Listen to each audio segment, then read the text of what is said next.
Okay, well, welcome everyone. My name is Katie Odisi. I am here with Nancy Lynn, and we are both from Nassau BOCES.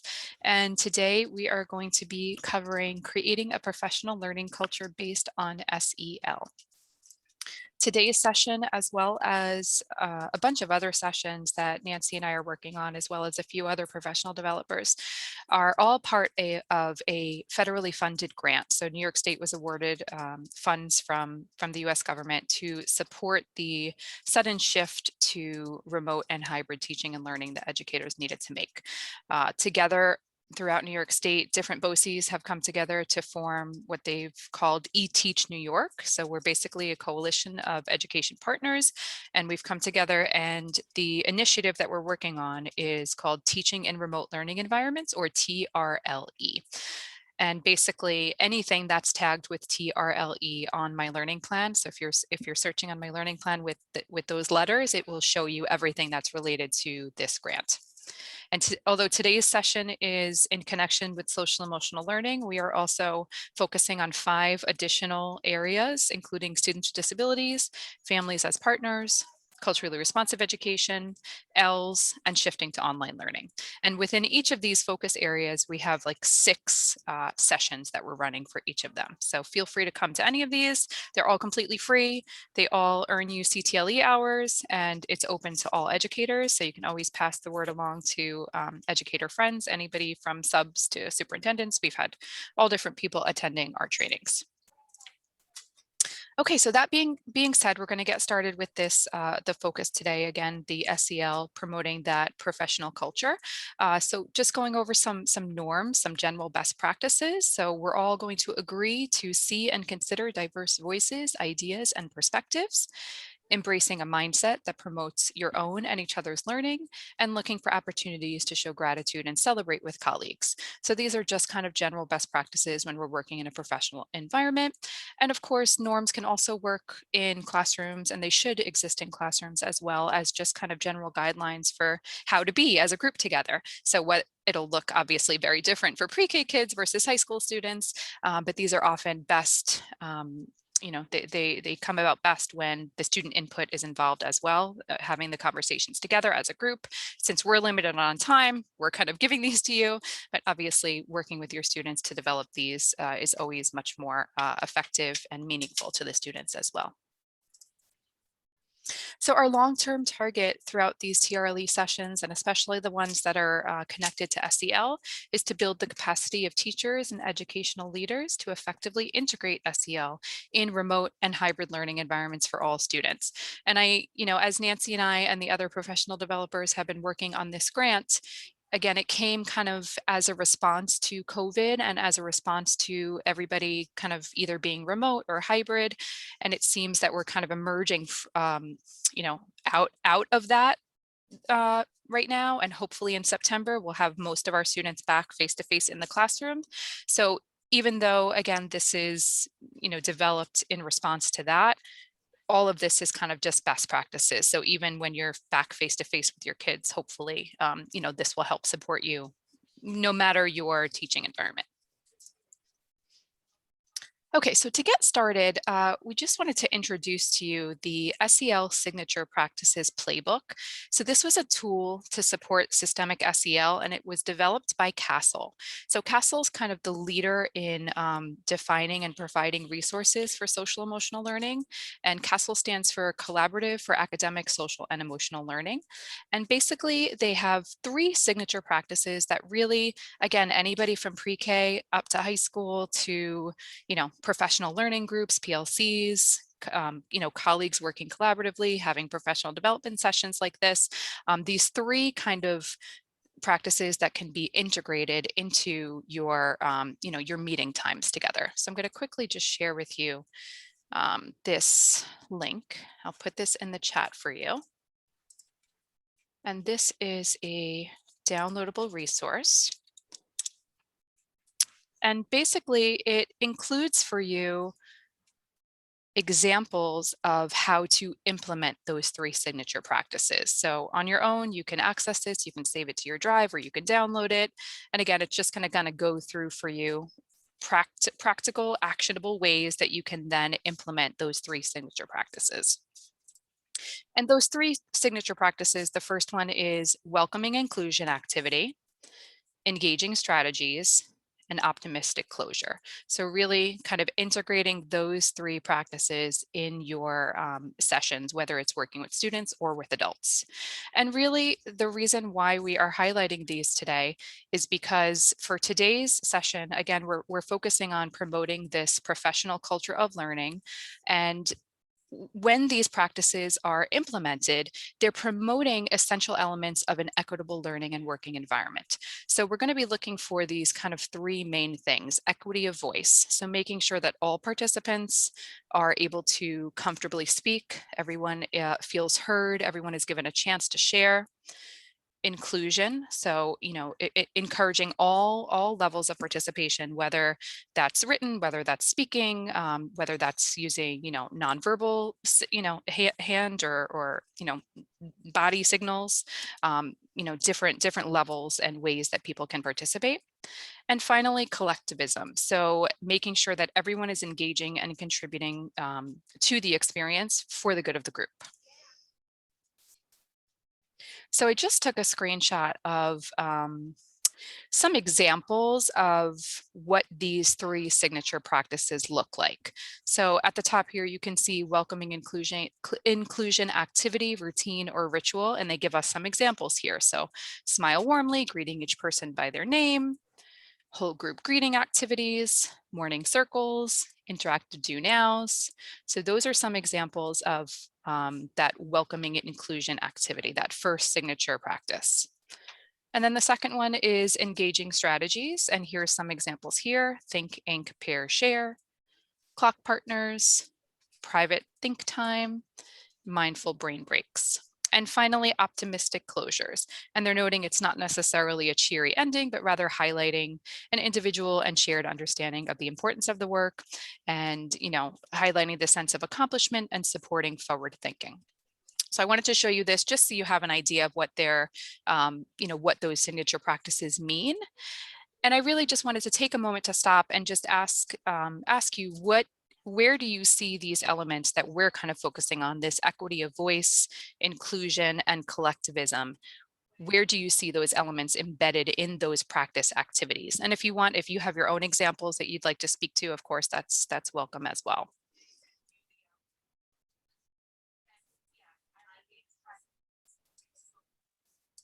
I mean, I start my classes with a mood meter. That's So, great. Love it. I'm obsessed with the mood meter. So I'm a health teacher. Like SEL is health. Like it's the Exact. Yep. Yep. same thing. So we do a lot of that. We do a lot That's of great. circle Yep. conversations in a typical environment. It's a little challenging with the hybrid learning, but Of course. it's hard to get them to talk a little bit. I'm finding that they're typing more to each other Mm, and to me than talking this year, which is right. still, it's communicating. So Exactly. It's a form of engagement for yeah. sure. So great. So it sounds like you're already kind of, you have that welcoming inclusion activity set for your classes. That's great. And Megan, I'm sure from teaching pre-K that a lot of this is embedded for you as well. Well, I was laughing when you said. What'd you say? I'm sorry. I was laughing when you said always use their name. Uh-huh. Because we sing a lot. So I mean, whether you're singing, I think it's very important you always greet them. Mm-hmm. But you just want to make them feel important, and I think, like you said, that's across the board, whether it's pre-K or high school. I think that's very important. Definitely. Great. And I think just again, to kind of come back to this idea of equity of voice, inclusion, collectivism, each of these different practices is kind of essentially pushing a group towards building that community, building that, making sure that every voice is heard, everyone is included, giving everybody a chance to share their thoughts and share their feelings. So I love that. I feel like those signature practices are kind of like a simple way to just kind of make sure that you are integrating it into your lessons, and just kind of an easy way to like keep in the front of your mind. So thank you both for sharing those ideas. Okay, so we're going to jump into our first objective. We're really going to be focusing on two. I'm going to cover the first one, and then Nancy's going to cover the second one. So we're going to kind of shift to more of, again, some internal work here and thinking through our own social awareness. So we're going to examine how, as adults, we recognize our own social awareness, including the ability to understand the perspectives of and empathize with others, including those from diverse backgrounds, cultures, and contexts.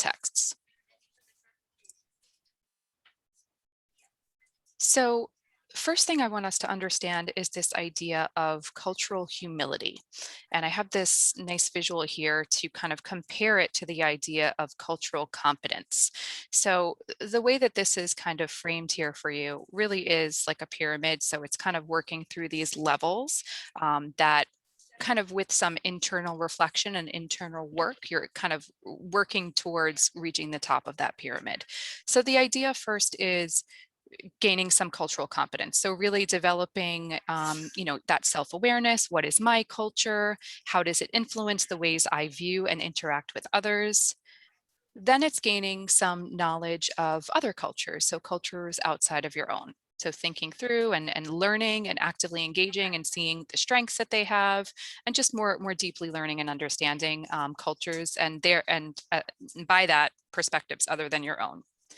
And then moving towards cultural humility. So cultural humility, then the foundation of that is understanding and addressing power imbalances. So understanding how your own culture and others' cultures, and identifying and working to, find the inequities within those systems. And then really at the top is kind of working on an institutional level to ensure that the systems that you're a part of move towards greater inclusion and equity. And really that could mean, the systems that you're a part of, being in the classroom, being a teacher, kind of taking that active role to, again, work on yourself to build towards cultural humility, but then passing along to your students as well, and creating an environment in your room that is inclusion, that is inclusive and that is equitable. So there's really these three main principles. So the first one, again, is kind of turning inward, having that lifelong learning and critical self-reflection, and then recognizing and changing power imbalances, and finally that institutional accountability. And again, I know that sounds maybe like this lofty kind of unattainable thing, but it really can mean, the impacts that you are having in your own classroom, because that's where you have the control. And it's really thinking through these main points here, understanding that everyone has implicit biases.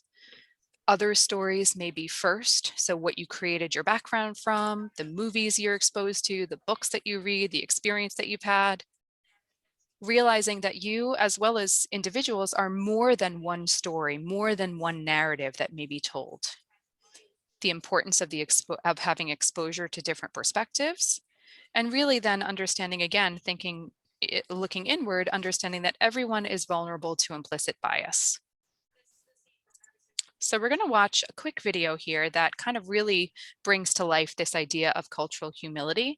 And this is, it's called the danger of a single story. And we're going to watch this person's perspective on the danger of having a single narrative. Let me make sure that I am sharing my my sound. And let me know if you guys can hear it okay. Yes, we can hear. Sounds good, okay.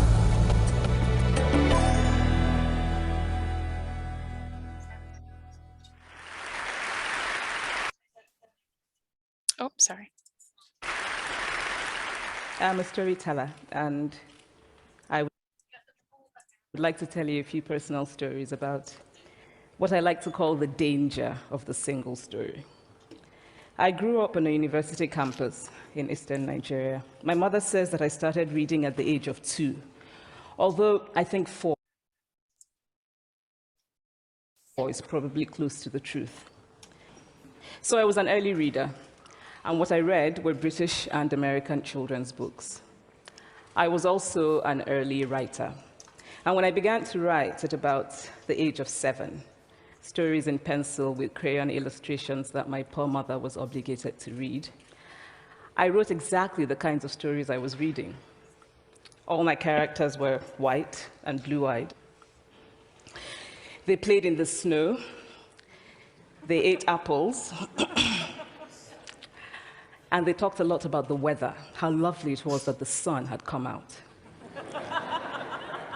Now, this despite the fact that I lived in Nigeria. I had never been outside Nigeria. We didn't have snow. We ate mangoes. And we never talked about the weather because there was no need to.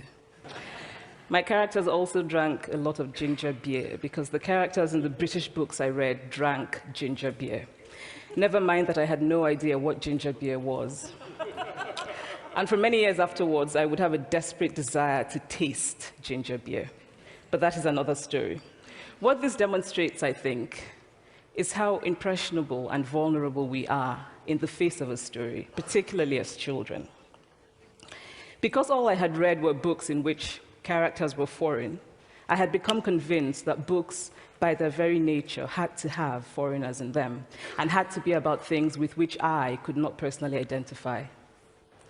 Now, things changed when I discovered African books. There weren't many of them available, and they weren't quite as easy to find as the foreign books, but because of writers like Chinua Achebe and Kamara Laye, I went through a mental shift in my perception of literature. I realized that people like me, girls with skin the color of chocolate, whose kinky hair could not form ponytails, could also exist in literature. I started to write about things I recognized. Now, I loved those American and British books I read. They stirred my imagination. They opened up new worlds for me. But the unintended consequence was that I did not know that people like me could exist in literature. So what the discovery of African writers did for me was this. It saved me from having a single story of what books are. I come from a conventional middle-class Nigerian family. My father was a professor. My mother was an administrator. And so we had, as was the norm, live-in domestic help who would often come from nearby rural villages. So the year I turned 8, we got a new houseboy. His name was Fide. The only thing my mother told us about him was that his family was very poor. My mother sent yams and rice and our old clothes to his family. And when I didn't finish my dinner, my mother would say, "Finish your food. Don't you know people like Fide's family have nothing?" So I felt enormous pity for Fide's family. Then one Saturday, we went to his village to visit. And his mother showed us a beautifully patterned basket made of dyed raffia that his brother had made. I was startled. It had not occurred to me that anybody in his family could actually make something. All I had heard about them was how poor they were, so that it had become impossible for me to see them as anything else but poor. Their poverty was my single story of them. Years later, I thought about this when I left Nigeria to go to university in the United States. I was 19. My American roommate was shocked by me. She asked where I had learned to speak English so well and was confused when I said that Nigeria happened to have English as its official language. She asked if she could listen to what she called my tribal music and was consequently very disappointed when I produced my tape of Mariah Carey. She assumed that I did not know how to use a stove. What struck me was this. She had felt sorry for me even before she saw me.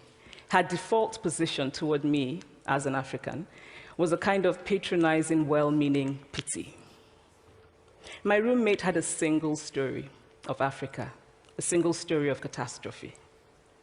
In this single story, there was no possibility of Africans being similar to her in any way, no possibility of feelings more complex than pity, no possibility of a connection as human equals. I must say that before I went to the US, I didn't consciously identify as African. But in the US, whenever Africa came up, people turned to me, never mind that I knew nothing about places like Namibia. But I did come to embrace this new identity, and in many ways, I think of myself now as African, although I still get quite irritable when Africa is referred to as a country, the most recent example being my otherwise wonderful flight from Lagos 2 days ago, in which there was an announcement on the Virgin flight about their charity walk in India, Africa, and other countries. So after I had spent some years in the US as an African, I began to understand my roommate's response to me. If I had not grown up in Nigeria, and if all I knew about Africa were from popular images, I too would think that Africa was a place of beautiful landscapes, beautiful animals, and incomprehensible people fighting senseless wars, dying of poverty and AIDS, unable to speak for themselves, and waiting to be saved by a kind white foreigner. All right. Any initial thoughts or reactions to that video? I don't know if either of you have seen it before or heard of this before.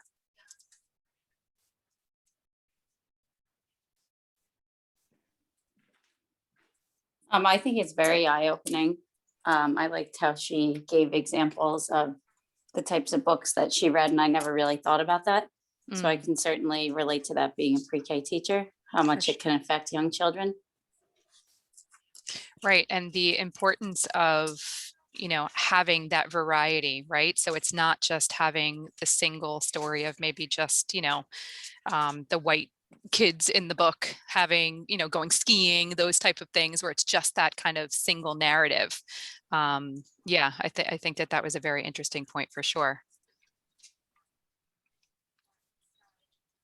It made me think about how I have consciously chosen, like if I give scenarios in class, I make a conscious choice to change the names in the stories because it's almost always like traditionally white names. Yeah. And I know like, and my population is not that. So, you know, it doesn't make sense for all of the names to be, you know, traditional white names or whatever you want to call it. So that's where my head went, definitely. Great. Yeah. And I know, you know, I'm doing some other workshops on culturally responsive education, and this workshop is very kind of similar work. But as we're going through this, we're going to kind of hopefully understand the theme that, you know, you have to be a culturally responsive educator in order to also, you know, promote kind of this social emotional learning capacities. They're very kind of closely intertwined. So that's a great point as well. And the session that I just went to was focusing specifically on things like you just mentioned, Kathleen. So like the curriculum, so really examining the curriculum and looking for, you know, the places where we can make sure that students feel seen and students, you know, can find themselves in the curriculum that we are providing to them. And another thing that this made me think of is this concept, again, thinking of the books and the text that we're exposing students to, this idea of mirrors, windows, and sliding doors. I don't know if any of you have heard that term before. Mirrors being seeing themselves in a text or seeing themselves in, you know, a narrative. Sliding door, I'm sorry, windows, kind of like peeking in and viewing another culture, another experience that they're not familiar with, and sliding doors, kind of opening that door so that they can step in and really kind of empathize and put themselves in another's shoes. So that's just another kind of nice metaphor to think through. But I thought that this really kind of summed up again that idea of cultural humility, kind of not claiming to you know everything about another culture or the narrative of you know somebody, even though they might identify as a certain culture or a certain ethnicity, to kind of understand that there's more depth to each person. So we're going to do a quick activity now that's called the Trusted Five. And this is really meant to kind of reflect upon yourself and thinking about the kind of safety net or close contacts that you surround yourself with. I'm going to put this link in the chat for you, and it is also linked in the document. And this forces you to make your own copy.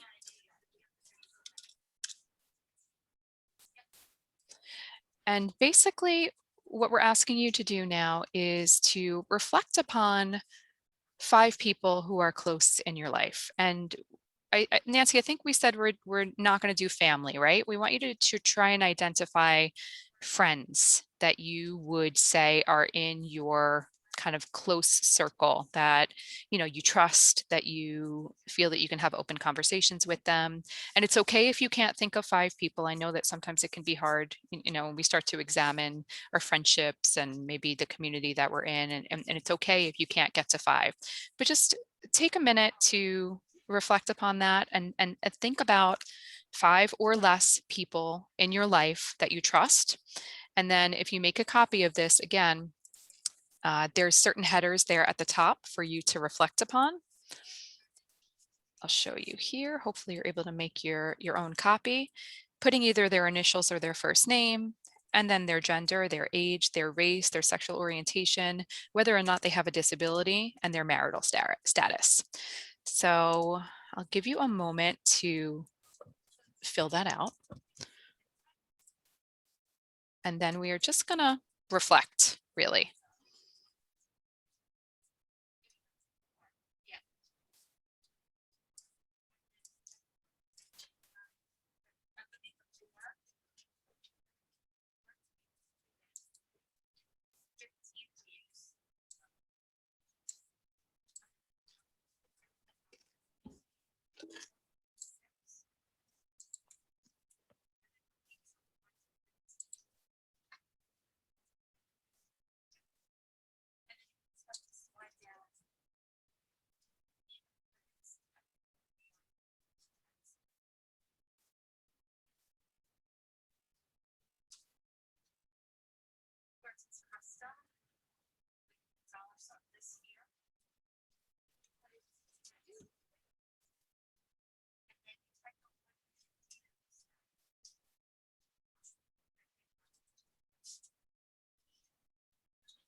And Megan, since I know that Kathleen had to leave, so you can just let us know. And again, even if you don't want to write it down, you can just kind of in your head, I'm sure, have a picture of people who are close to you. And then anything that you notice, just let us know when you're ready, maybe to share.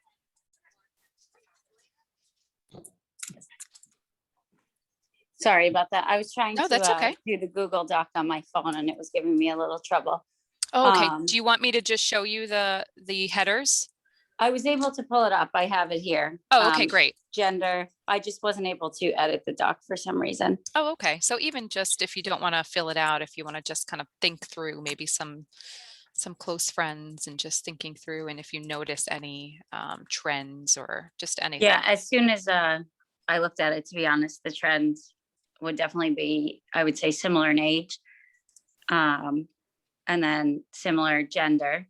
Mm-hmm. I feel like girls have a tendency to talk to girls, and then Yeah. Race, it happens to be similar to me, I would say. Like Mhm. a lot of them are white, Mm-hmm. middle-aged, 30s, Right. which I didn't really ever think of that. I guess no one really asks you that often, who are the 5 trusted people outside of family, and even the disability category, I would say none of them really have a disability. So thinking back to the presenter, just saying like what you're exposed to. Mm-hmm. The only one that kind of varied, and I guess that's my age group again, is the marital status. So Mhm. some are married and A some are mix, single. yeah. Yeah. Well, you're definitely not alone, Megan. You know, when Nancy and I did this activity as part of a larger group, when we, you know, were getting these resources and attending the workshop to learn about this before delivering it. And exactly what you just stated, myself included for the most part, finding that the people who are close to us and the people that we trust the most are usually very similar to us, right? So people who, like you said, and a lot of that just, you know, it is kind of natural. We're naturally drawn to people who we have similar interests to, you know, who are in our same age group. But it's just interesting when we think about it in this lens, especially of cultural humility, about, you know, thinking about maybe things that we're not learning because we have the close contacts who are living such a similar experience as us. So it's just interesting to reflect upon, and there's nothing wrong with it. It's just interesting to bring awareness to it, and that to understand that you know, plays a part in shaping our views and shaping, you know, our views of the world. And again, it's really just about that internal reflection, and then just thinking moving forward. If we're going to try and build that cultural humility, it's again kind of understanding, exposing and understanding ourselves to different cultures, and then again really working towards reflecting upon the relationship of our own culture and other cultures, and looking for the areas of inequities, looking for the areas of misconception and biases, and just working to kind of dismantle them. I don't know if you want to share any thoughts on that, Nancy, too.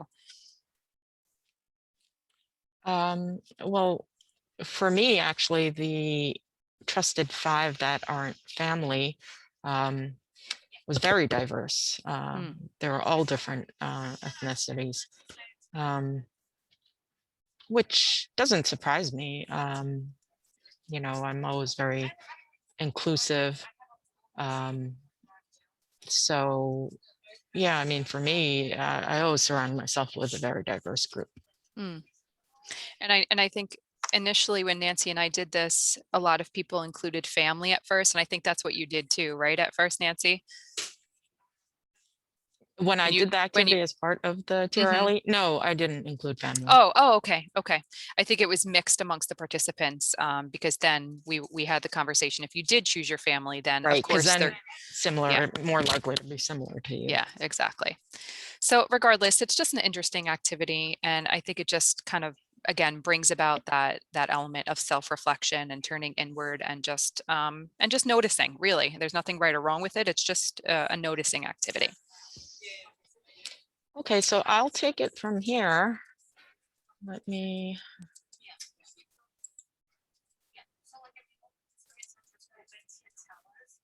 Okay, is it showing properly? Not yet.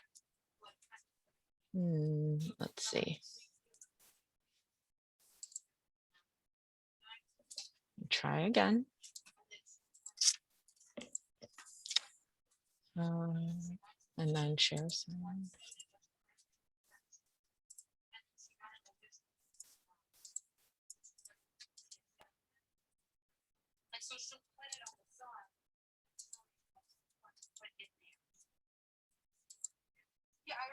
How about now? Yep, looks good. Okay, great. Okay, so our second objective, defining transformative social emotional learning, as well as applying transformative social emotional learning to promote and leverage equity. So this objective focuses on the changes CASEL has made. Actually, those changes were just made in December this past year. So it's really only about 5 months, 6 months in to these new changes. So CASEL made changes to their definition of social emotional learning. And now there's a focus specifically on equity. And the direction of this is for transformative SEL as a way to promote and leverage equity. So here's CASEL's wheel. As we can see, there's 5 areas in the new ways in which CASEL is describing the competencies. So we're trying to be more explicit about thinking not just about the individual, but the collective as well. And so when we think about agency, we think about individual agency as well as collective agency. And when we think about problem solving, we think about the consequences, not just to us, but to others as well. So this way of really understanding ourselves, and also how our actions and our thoughts, our beliefs and our engagements impact everyone around us, is much more clearly defined in the way in which we are now understanding and communicating about social emotional learning. So that's one of the reasons why anchoring this kind of social emotional work in civic development and civic life is very important. So transformative social emotional learning is instruction that honors and makes connections to students' lived experiences and identities, and scaffolds learning to build an understanding of others' lived experiences. So why are these 5 social emotional learning areas so important as we think about SEL's role as an important component of equity? We talk about, well, if we talk about equity, we have to talk about inequities and how people are made to or encouraged or understand themselves as less than. Because if people are being made to feel that way or attempted to be feel that way, then somebody is doing that. And so it's important that we're to develop a healthy sense of who we are and how we are to interact with others if we're going to move towards a sense of belonging for all participants and all stakeholders.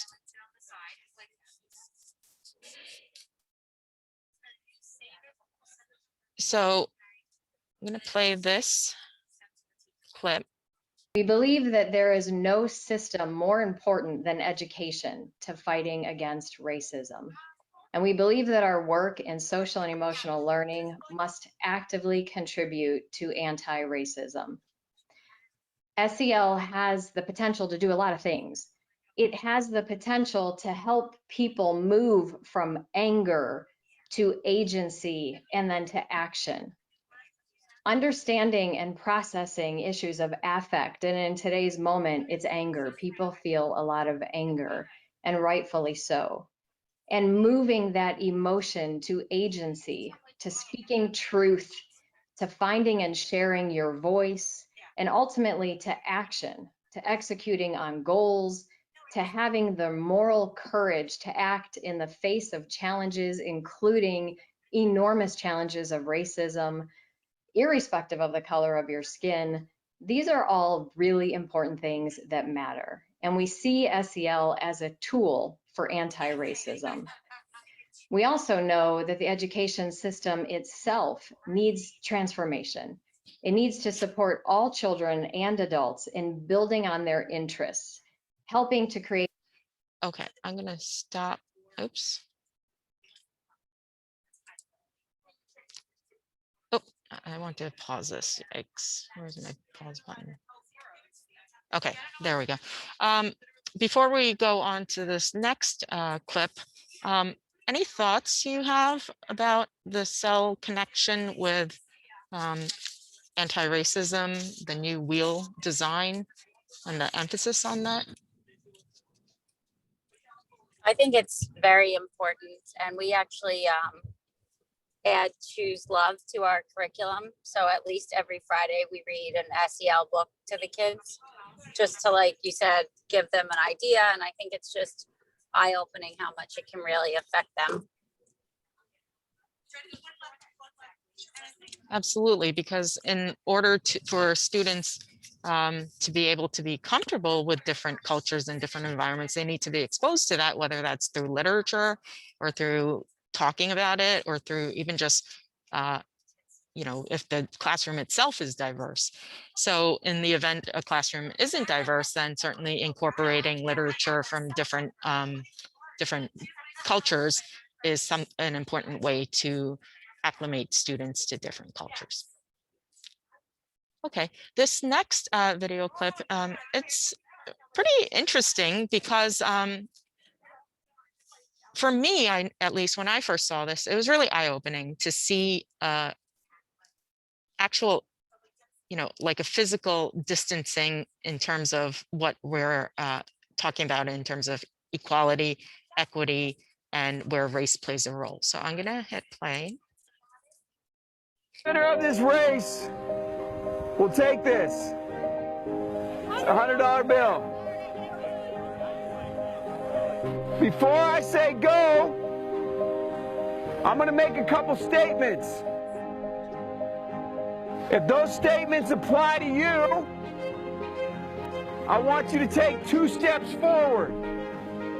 If those statements don't apply to you, I want you to stay right where you're at. Take 2 steps forward if both of your parents are still married. Take 2 steps forward if you grew up with a father figure in the home. Take 2 steps forward if you had access to a private education. Take 2 steps forward if you had access to a free tutor growing up. Take 2 steps forward if you've never had to worry about your cell phone being shut off. Take 2 steps forward if you've never had to help mom or dad with the bills. Take 2 steps forward if it wasn't because of your athletic ability, You don't have to pay for college. Take 2 steps forward if you never wondered where your next meal was going to come from. I want you guys up here in the front just to turn around and look. Every statement I've made has nothing to do with anything any of you have done. Has nothing to do with decisions you've made. Everything I have said has nothing to do with what you've done. We all know these people up here have a better opportunity to win this $100. Does that mean these people back here can't race? No. We would be foolish to not realize we've been given more opportunities. We don't want to recognize that we've been given a head start. But the reality is we have. Now, there's no excuse. They still got to run their race. You still got to run your race. But whoever wins this $100, I think it'd be extremely foolish of you not to utilize that and learn more about somebody else's story. Because the reality is, if this was a fair race and everybody was back on that line, I guarantee you some of these black dudes would smoke all of you. And it's only because you have this big of a head start that you're possibly going to win this race called life. That is a picture of life, ladies and gentlemen. Nothing you've done has put you in the lead that you're in right now. When I say go, on your mark, get set, go!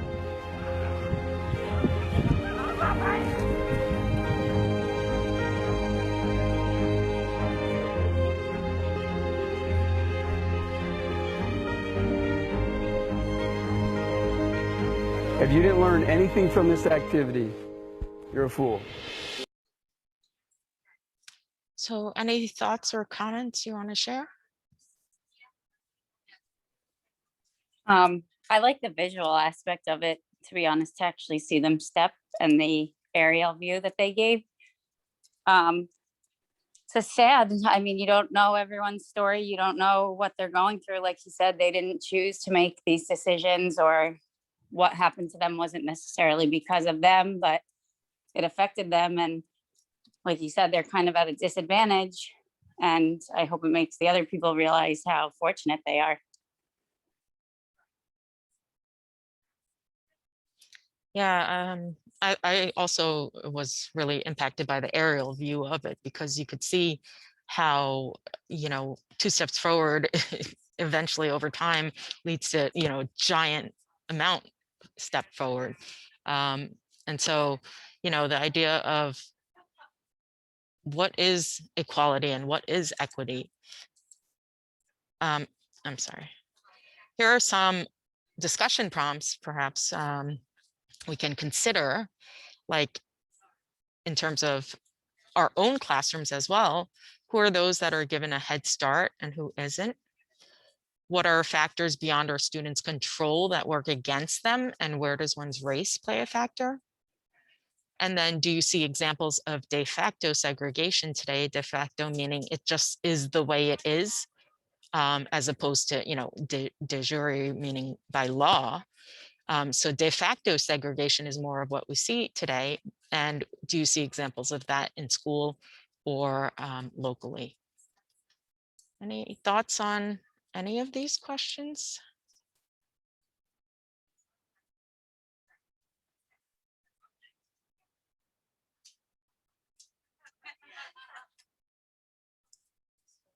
I think we see de facto segregation in, communities across Long Island.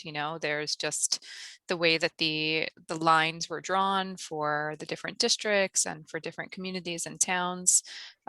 There's often, segregation along those lines, for sure, as an example. Yeah, I completely agree. My husband's a coach, and even like seeing certain teams show up to games, like you Right. said, there's just segregation in that sense. Mm-hmm. Yeah, and I think in Long Island, a lot of the de facto segregation has to do with the socioeconomic statuses of For different sure. communities. And a lot of that, you know, I know we've kind of been talking about it, but that is an example of like that systemic inequity that is kind of built into the system. These kind of rules that were put in place, these division lines that were drawn, these, you know, communities that were labeled as less than, or, you know, for poor people, that just is continuing to perpetuate these inequities. So, you know, going back to the other video too, I think when the coach or whoever that leader was kind of saying to the kids who were in the front, like, to use your advantage and to use your, you know, the advantage that you've been given to build awareness of those who are being left behind, and to work to be an active change agent. And that's going again back to the principles of that cultural humility. So not just building the awareness of it, but really seeing, what can I do? What kind of ways can I, you know, be that change agent? Yeah, and that also goes back to the reason why SEL 6 months ago revised their wheel to emphasize the importance of community as part of social emotional intelligences and working towards equity. And here's a nice image of the distinctions between equality when everyone is given the same. Well, if everyone's given the same, we could see this little boy here still can't see the game. Versus, so that would be everyone's getting equal treatment, versus equity, meaning the students that need greater support are given greater support. And so it levels the playing field. As we can see here, they're all about the same height watching the game. But in this case, it's because we're giving additional supports to the students that specifically need it to make it more fair. Versus justice. Justice in this picture, the entire fence is removed, or it's changed to a lower fence, a see-through fence. And so because the cause of the inequity is addressed, that systemic barrier is removed, now, no matter where the student is, it's a fair viewing experience. So any thoughts on this, the distinction between equality versus equity versus justice? Again, I love the visuals. I've never seen these pictures before, and I just think it's a great way to really show the understanding and the difference between them. Yeah, and I also like the distinction between these two, because I think oftentimes we're trying to do this. Whereas if the cause of the inequity isn't addressed, you're going to have to do this forever. Right. Versus this solves the problem immediately once the inequity is addressed, and permanently. Right. Yeah, when this is the first time that I had seen this image as well. I've always seen, or I have often seen, the equality and equity one, that representation, but I really love this addition of justice. And again, you know, this is talking at a larger scale for these systems, you know, to be dismantled, these systemic barriers. But again, we can choose to kind of sit back and just say, this is a problem that is too great for us, or we can, you know, find the ways that on our, you know, level, the ways that we can kind of work towards that idea of justice. Okay, so in terms of how can we move forward? So again, circling back to the 3 SEL practices that we talked about at the beginning of the session: equity of voice, inclusion, and collectivism. So how can culturally responsive practices promote an equitable learning and working environment for both students and adults?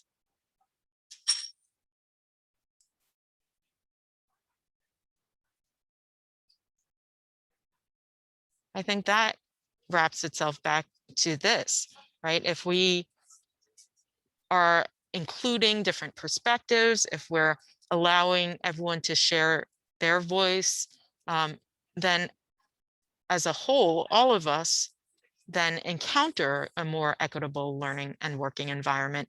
And then again, it's like a cyclical wheel, where if we're more comfortable, then we are going to feel encouraged to speak and, share our opinions, as well as include those that are different from us as part of our experiences. Yeah, I agree, definitely. I think, like you said, it's very important that we almost do our homework. Like even for pre-K, sometimes you'll ask the kids, do you have a brother? Do you have a sister? And one day they do, then they have 5. So like before the school year starts, I do something called the summer book where the parents and students complete it together just to learn more about their family. And I ask the parents to help them like label if they call grandma Nana or there's no father in the picture. I give like a questionnaire almost to just learn more about even nicknames that they call, whether it's a favorite toy or just to gain a little insight. I think that's very important.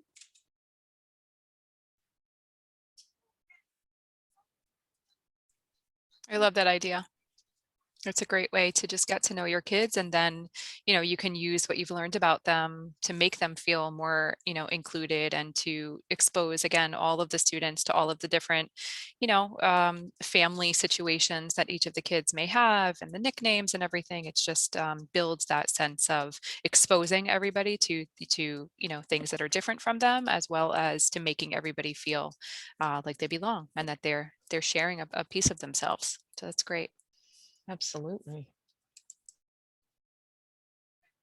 Okay, so basically, in conclusion, I guess we'd like to just reflect on, are there any changes that you can make or are willing to make or would like to make in the near future based on anything you've learned from this workshop?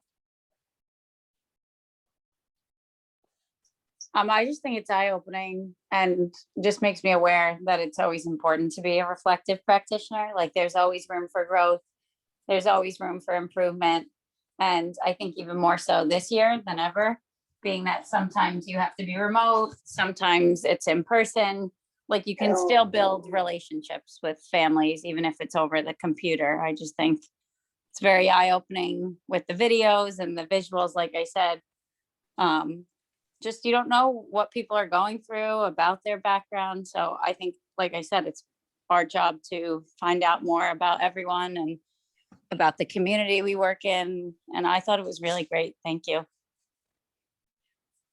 Our pleasure. Okay, well here, so basically to be effective equity-centered educators, we cannot be emotionally intelligent without being culturally responsive. So the two really go hand in hand with one another, and you can't extract one from the other. Here are some resources if you're interested in reading further about these topics. And that brings us to the conclusion. Thank you for joining us. We hope you learned a lot from this session, and we hope you take this and include it in your practice moving forward as well. And Megan, I'm trying to see here if I have the link. You will be emailed a survey based on this session, just to, as part of the grant, they're just collecting data. So if you wouldn't mind taking that when you get that email, we would appreciate it. Of course, yeah. And thanks so much for coming and for participating. It's always great, when people engage with us. No, Sometimes you we'll guys were awesome. The Oh, time went so thank you. fast. Oh, good. But it's always, best when we have these nice conversations. So it was so nice meeting you, and hopefully we'll see you again. Come to another one of our sessions. Yes, I'd love to. Thank you again. Take care. All right. Bye, Megan. Bye.